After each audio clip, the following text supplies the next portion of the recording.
I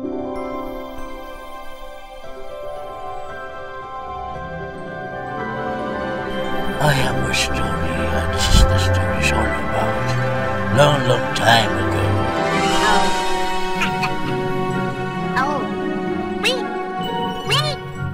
Ito ay kwentong galing sa matatandang mangingisda sa isla namin. Noong bata pa ako, mahilig na talaga akong makinig ng mga kwento ng kababalaghan. Hindi ko alam kung bakit, pero para bang may hatak ito sa akin. Kakaibang hiwaga kasi, may halo ng excitement at kaba. At sa lahat ng narinig kong urban legend noon, isa ang kwentong ito sa pinakanagmarka sa isipan ko.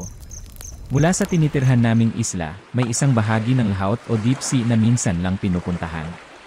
Depende kasi sa season kung saan maraming huling isda. Pero sabi ng matatanda, sa gitna ng laut na yon ay may isang mahiwagang sandbar. Isang piraso ng puro buhangin lang na paminsan-minsan lang lumilitaw. At mas mabuting iwasan daw ito.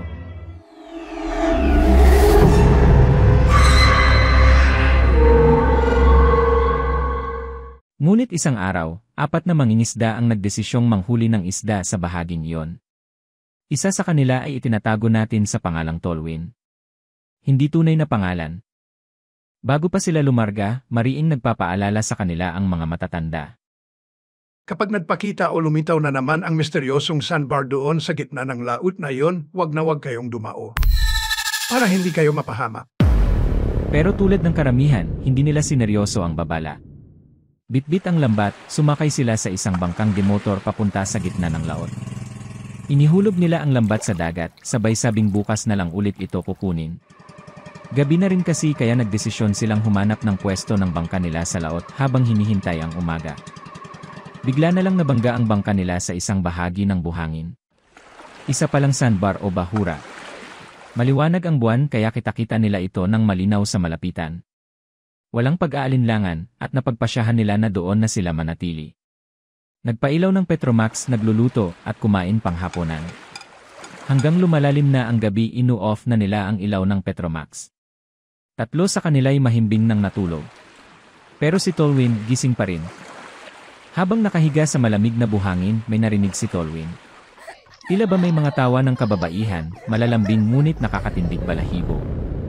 Sa una, akala niya ay guni-guni lang. Pero habang lumalapit ang tunog, lalong naging malinaw. May mga yapag. Papalapit sa kanya. Bahagyang dumilat si Tolwyn. At sa liwanag ng buwan, nakita niya sila. Mga dalagang animoy diwata, masaya sila at magaganda. Parang naglalaro lang sa buhangin. Hanggang sa may lumapit sa kanya. Tolwyn, alam namin nagising ka pa. Halika, sumama ka sa amin. Nagulat si Tolwyn. Paano niya nalaman ang pangalan ko? Napatanong sa isip si Tolwyn.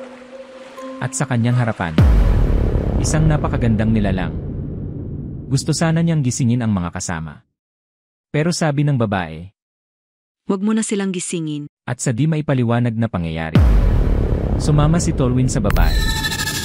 At sa pagdating nila sa kabilang bahagi ng sandbar, ay may naghihintay na pala sa kanila. Ito ay grupo ng mga kababaihan.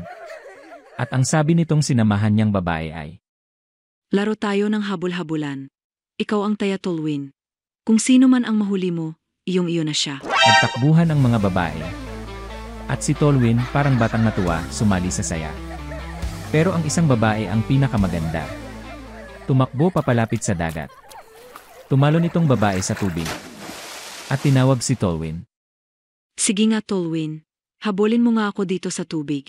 Ngunit bigla siyang natigilan. Naaalala niya ang babala ng mga matatanda.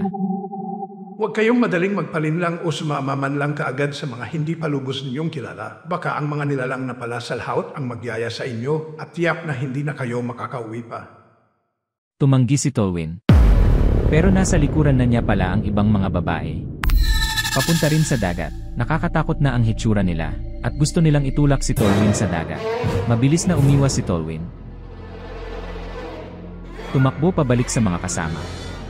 Ginising niya ang mga ito ng todo-todo. At nang magising na ang mga kasama ni Tolwyn, biglang na lang nawala ang mga babae. Hindi na sila natulog. Naghintay ng umaga. At pagdating ng liwanag, agad silang sumakay sa bangka. Kinuha nila ang kanilang lambat. At saka kaagad sila umuwi. Sino kaya ang mga misteryosong mga babaeng iyon sa mahiwagang sandbar? Mga diwata ba sila? O nilalang mula sa ilalim ng dagat o sirena? Saan sila galing? At bakit sa 10 oras ng gabi sila naglalaro sa mahiwagang sandbar na iyon? Totoo man ito o guni-guni lang ni Tolwyn? Isang bagay ang dapat nating tandaan. Hindi lahat ng mga nakakaakit at kumikinang ay puro ginto. Minsan, ang tukso ay nakangiti. Pero hatid ay kapahamakan. Dapat rin natin igalang ang mga payo ng nakakatanda sa atin. Sila ang mayroong mahaba na ang karanasan sa buhay. Kung nakakabuti para sa lahat. Well, why not, di ba? Kung ang nasa puso natin nandyan palagi ang tunay na respeto, pagmamahal at pagkakaisa. Tiyak na mamumuhay tayo ng mapayapa. Thank you so much for watching po mga idol. Hihingi lang po ako ng kunting pabor po sa inyo mga idol to please subscribe to my channel. Isama nyo na rin po please sa pagpindot ang like button at bell button. Once again thank you so much po sa inyong lahat.